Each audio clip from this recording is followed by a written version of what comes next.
अगर तुम Gojo fan हो या सुगुना फैन तो कुछ समय के लिए बायस साइड में रख दो। आज डिसाइड कर ही लेते हैं एक्चुअली स्ट्रॉन्गेस्ट कौन है। एक सवाल जिसने पूरी एनिमे कम्युनिटी को दो हिस्सों में बांट दिया, गोजो सातुरो या रियोमेन सुगुना। कुछ लोग बोलते हैं गोजो को प्लॉट आर्मर के अगेंस्ट हराया गया और दूसरे कहते हैं सुगुना शुरू से ही सुपीरियर था। और ऑनेस्टली जितनी डिबेट्स इस फाइटिंग पर हुई है शायद उतनी किसी और एनिमे फाइट पर कभी नहीं हुई होगी। लेकिन आज हम फैंस के ओपिनियन नहीं, सिर्फ मांगा के फैक्ट्स देखेंगे, ना गोजो को ओवरहाइप करेंगे ना सुगुना को अंडर एस्टिमेट। इस वीडियो में हम फाइट को एग्जैक्टली वैसा ब्रेक डाउन करेंगे जैसे कि एनालिस्ट करता है। हर राउंड अलग होगा, स्पीड किसकी बेटर थी, हैंड टू हैंड में कौन डोमिनेट कर रहा था, डोमेन क्लैशेस में एक्चुअली एडवांटेज किसके पास था, महुरागा सिर्फ बैकअप था या सुगुना का मास्टर स्ट्रेटजी, और सबसे इंपॉर्टेंट वो एक मूव जिसने दुनिया भर के फैंस को शॉक कर दिया। और एक इंटरेस्टिंग बात, बहुत लोग फाइनल रिजल्ट देख के बोल देते हैं सुगुना जीत गया मतलब वो स्ट्रॉन्गेस्ट है, लेकिन क्या हर जीत का मतलब स्ट्रॉन्गेस्ट होना होता है या फिर स्ट्रॉन्गर और विनर दोनों अलग चीज हो सकती है। इसीलिए इस वीडियो में हम इमोशंस नहीं एविडेंस फॉलो करेंगे। जब तक ये वीडियो खत्म होगी या तो तुम्हारी ओपिनियन चेंज हो जाएगी या फिर तुम्हारे पास अपने ओपिनियन को सपोर्ट करने के लिए एक एक्चुअल फैक्ट्स होंगे। तो चलो बिना किसी बायस के गोजो वर्सेस सुगुना का असली वर्डिक्ट निकालते हैं।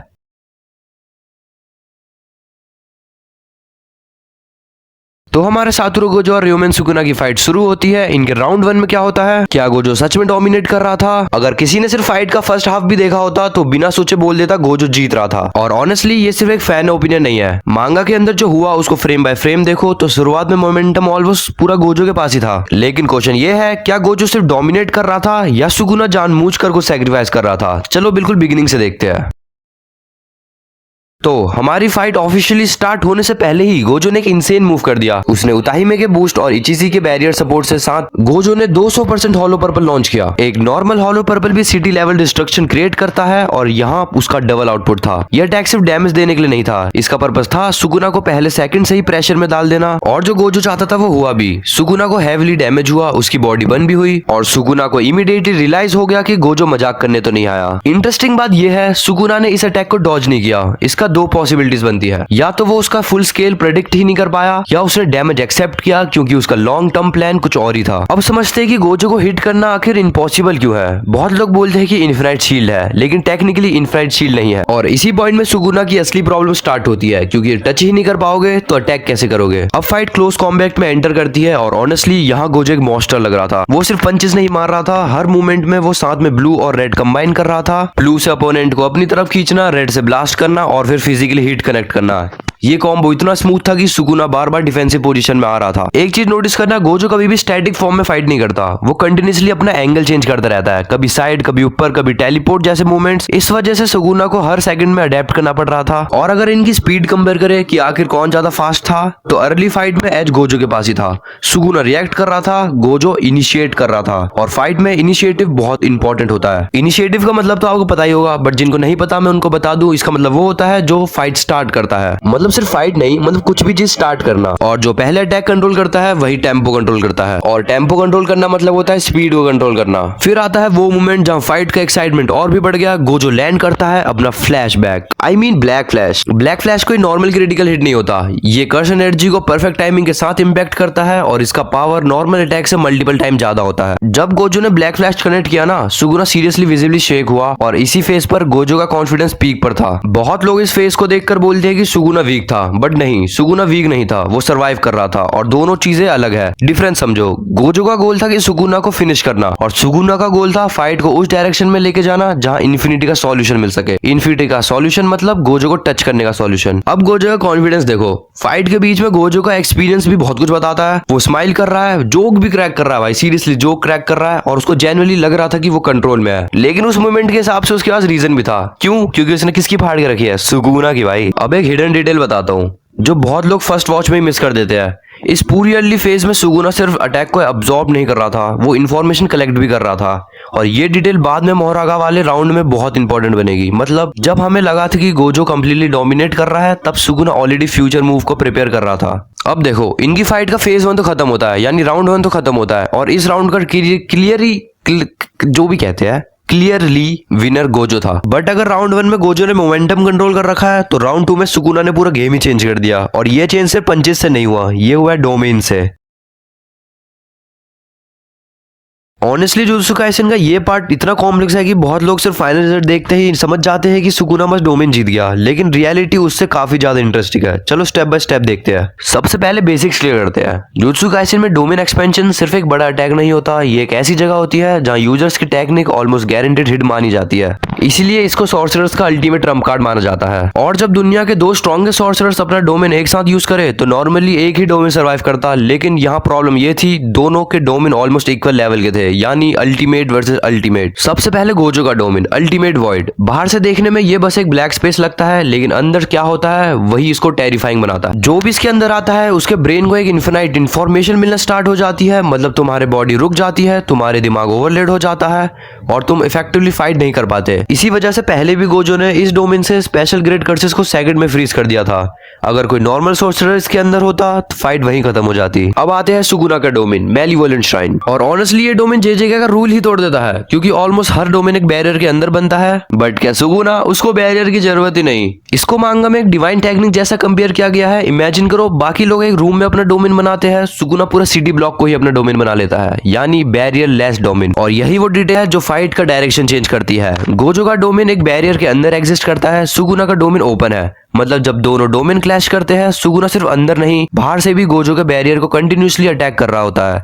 ये एग्जैक्टली वही रीजन था जिसकी वजह से गोजो का बैरियर बार बार टूट रहा था। और ध्यान देना, ये पावर डिफरेंस नहीं था, ये डोमेन डिजाइन डिफरेंस था। अब यहाँ गोजो ने वो किया जो ऑलमोस्ट इम्पॉसिबल माना जाता है। हर बार बैरियर टूटने के बाद वो उसको इनिशियली रिपेयर कर रहा था, और सिर्फ रिपेयर ही नहीं, अपने ब्रेन को रिवर्स कश टेक्निक से हील भी कर रहा था। ये इनसेन फीट था, क्योंकि नॉर्मली ब्रेन को रिपीटली हील करना डेंजरस होता है, लेकिन गोजो बार बार वही कर रहा था। इस मूवमेंट पर ऑनेस्टली लग रहा था दोनों इम्पॉसिबल चीजें कर रहे हैं। फिर गोजो ने एक स्मार्ट ट्रिक यूज की, उसने अपना डोमेन छोटा कर दिया। पहले सुनने में थोड़ा वियर्ड लगता है, छोटा क्यों, लेकिन फिजिक्स जैसा कॉन्सेप्ट यहाँ भी काम करता है। छोटा बैरियर ज्यादा ड्यूरेबल बन गया, मतलब सुगुना को उसको तोड़ने में ज्यादा टाइम लग रहा था। और ये वही मूवमेंट था जहाँ गोजो ने प्रूव करता है वो सिर्फ स्ट्रॉन्गर नहीं, जीनियस भी है। बट वो 0.01 सेकंड जिसने सब बदल दिया। अब आता है मेरा फेवरेट मूवमेंट और शायद पूरी फाइट का सबसे अंडररेटेड सीन, 0.01 सेकंड। हाँ, बस इतना छोटा डिले के वजह से गोजो का अनलिमिटेड वॉइड सुगुना को हिट कर गया, और उसका इफेक्ट इमीडिएटली दिख भी गया। सुगुना का ब्रेन ओवरलोड हुआ और वो कुछ मूवमेंट्स के लिए कमजोर बन गया। यहाँ बहुत लोग सोचते कि बस सुगुना हार गया, लेकिन एक्चुअली इसी फेज में सुगुना सीक्रेटली अपना नेक्स्ट प्लान एग्जीक्यूट करता है। वो सिर्फ डोमेन को सर्वाइव नहीं कर रहा था, वो मोहरागा के अडॉप्शन प्रोसेस को भी सेटअप कर रहा था। मतलब जब हम डोमेन क्लैशेस देख रहे थे, सुगुना ऑलरेडी राउंड 3 को प्रिपेयर कर रहा था। यानी अब हम आ चुके हैं राउंड 3 में, यानी कि फेज 3 में।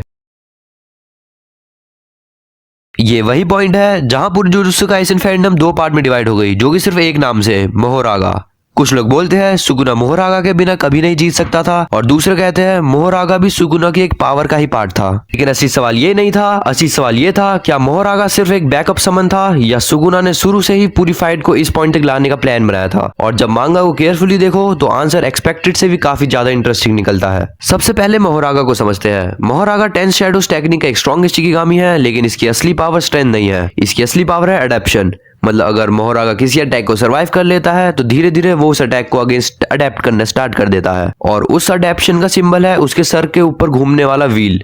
हर रोटेशन एक प्रोसेस दिखाता है। यहाँ एक डिटेल बहुत इंपॉर्टेंट है, सुगुना ने मोहरागा को पहली बार गोजो के अगेंस्ट यूज नहीं किया था। शिबुया इंसिडेंट में मोहरागा के अगेंस्ट उसने खुद फाइट की थी, और वहीं उसने उसकी एबिलिटी को प्रैक्टिकली देख लिया, और उसको ऑलरेडी पता था कि शिकिगामी अडेप्ट करता है। इसलिए जब उसने मिगुमी को ऑप्ट इन किया तब उसके पास सिर्फ एक नई टेक्निक नहीं थी, उसके पास इन्फिनिटी के अगेंस्ट एक पॉसिबल सॉल्यूशन भी आ गया। अब एक कॉन्ट्रोवर्शियल पॉइंट, क्या सुगुना ने बिगिनिंग से ही मोहरागा को प्लान बनाया था? मांगा के इवेंट्स देखे तो काफी एविडेंस इसी डायरेक्शन में जाते हैं। राउंड 1 में वो अननेसेसरी डैमेज लेता था, राउंड 2 में वो डोमेन क्लैशेस में वो अडेप्शन प्रोसेस को कंटिन्यू रखता था, और इसका मतलब ये हो सकता है कि उसका गोल सिर्फ सर्वाइव करना नहीं, उसका गोल था मोहरागा को इनफ टाइम देना। ये एग्जैक्टली एक चेस और बॉक्सिंग का डिफरेंस है।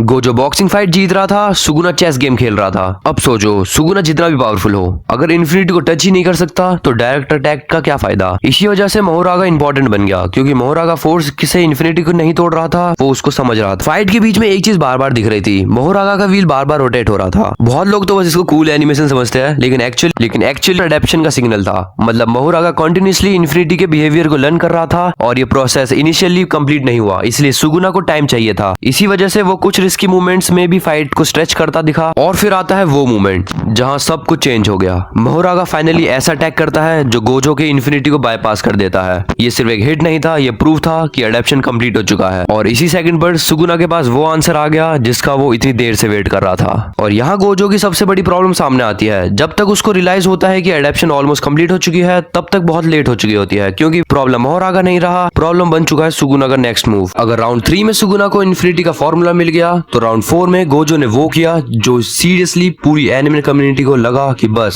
सुगुना खत्म। और सच बताऊं, मैंने जब पहली बार ये चैप्टर पढ़ा था, मुझे भी लगा था कि फाइट बस यहाँ खत्म हो जाएगी, लेकिन फिर गेगा कुतामी ने वो प्लॉट ट्विस्ट दे दिया जिसने सालों तक चलने वाली डिबेट शुरू कर दी। तो चलो बताता हूँ हुआ क्या। इस पॉइंट तक दोनों मॉन्स्टर ऑलरेडी इम्पॉसिबल अमाउंट का डैमेज खा चुके थे। गोजो का ब्रेन मल्टीपल बार रिवर्स टेक्निक यूज कर चुका था, डोमेन रिपीटेडली कास्ट हुए और बॉडी भी इंजर्ड से भरी हुई थी। और ऑनेस्टली सुगुना भी पहली बार जेन्युइनली वीक लग रहा था, उसकी बॉडी हैवीली डैमेज खा चुकी थी। मोहोरागा भी ऑलरेडी अपना काम कर चुका था। वैसे देखूं तो लग रहा था कि गोजो जीत सकता है। इसी वजह से बहुत सारे रीडर्स को कॉन्फिडेंस आ गया था कि स्ट्रॉन्गेस्ट का टाइटल फाइनली प्रूव होने वाला है। अब आती है वो सीन जो पूरी फाइट का सिनेमैटिक पीक था, हॉलो पर्पल। कोई सिग्नल का स्टैगरिंग नहीं है, ये ब्लू और रेड का कॉम्बिनेशन से बनता है। ब्लू अटैक करता है, रेड रिपेल करता है, और जब दोनों इम्पॉसिबल फोर्स कोलाइड करती है तब क्रिएट होती है पर्पल। और इस बार गोजो सिर्फ अटैक लॉन्च नहीं कर रहा था, वो पूरा बैटलफील्ड यूज कर रहा था। और फिर बूम, हॉलो पर्पल एक्सप्लॉइट करता है, एंटायर बैटलफील्ड डिस्ट्रॉय हो जाता है, डस्ट, स्मोक, और कुछ सेकंड्स के लिए किसी को पता नहीं था सुगुना बचा भी है या नहीं। लेकिन जब स्मोक क्लियर होता है, सुगुना अभी भी खड़ा होता है। हाँ, बहुत ज्यादा डैमेज लेकिन अलाइव। और इसी मूवमेंट पर फाइट का इमोशनल डायरेक्शन कंप्लीटली चेंज हो जाता है, क्योंकि गोजो ने अपने बिगेस्ट मूव ऑलरेडी यूज कर दिया था और सुगुना फाइनली वो मूव यूज करने वाला था जिसके लिए वो इतनी देर से वेट कर रहा था। और फिर आता है वो अटैक, वर्ल्ड कटिंग स्लैश। और फिर चैप्टर का लास्ट रिवील आता है, गोजो इज डेड, यानी गोजो डिफीट हो चुका है। तो अब जबकि गोजो और सुगुना की फाइट खत्म हो चुकी है, तो अब सबसे बड़ा क्वेश्चन, क्या ये फ्लॉट आर्मर था या लॉजिकल एंडिंग? अगर से इमोशन से देखो तो एंडिंग अनफेयर लग सकती है, लेकिन पूरा फाइट को बिगनिंग से देखो तो सुगुना हर राउंड में एक ही चीज बिल्ड कर रहा था, इन्फिनिटी का सॉल्यूशन, और वर्ल्ड कटिंग स्लैश वही सॉल्यूशन का फाइनल रिजल्ट था। अगर तुम लोग यहाँ तक बने हुए हो तो इसका मतलब है तुमने गोजो से सुगुना की पूरी फाइट पता चल चुकी है। अब मैं तुमसे सच में ये जानना चाहता हूँ, तुम्हारे हिसाब से स्ट्रॉन्गेस्ट कौन है? मुझे लगता है कमेंट 2 पार्ट्स में डिवाइड होने वाला है। कुछ लोग बोलेंगे कि गोजो की पावर लिटरली अनबीटेबल थी, अगर मोहोरागा नहीं होता तो इन्फिनिटी को कोई बाईपास ही नहीं कर सकता था। और कुछ लोग बोलेंगे कि सुगुना एक जीनियस था, उसे शुरू से ही पता था कि इन्फिनिटी को बाईपास किए बिना गोजो को हराना इम्पॉसिबल है, इसीलिए उसने पूरी फाइट दिमाग से खेली और एंड में जीत गया। मेरे हिसाब से दोनों स्टेटमेंट अपनी जगह में सही है। गोजो के पावर शायद ज्यादा ब्रोकन थी, लेकिन सुगुना ने मेंटली पूरी गेम ओवरप्ले कर दी। लेकिन अब मेरे पास एक व्हाट इफ क्वेश्चन है, अगर सुगुना के पास मोहोरागा होता ही नहीं तो क्या होता? कमेंट में अपना आंसर जरूर देना। बट जान से पहले एक और आंसर दो, क्या होता अगर तोजी इस बैटल में एंटर कर जाता? नहीं, उससे भी बड़ा क्वेश्चन, क्या होता अगर जेजे के वर्स का विलन गोजो होता? ये तीनों आइडिया डेंजरस है ना? तो कमेंट्स में सिर्फ ये लिख दो, Sukuna without Mahoraga, Toji enters the fight, या फिर गोजो एज अ विलन चाहिए। जिस ऑप्शन पर सबसे ज्यादा कमेंट्स आएंगे उसी पर नेक्स्ट वीडियो सौरवाई पर अपलोड होगी। थैंक्स फॉर वॉचिंग, मिलते हैं ऐसे किसी ब्लॉकबस्टर वीडियो में। हाय।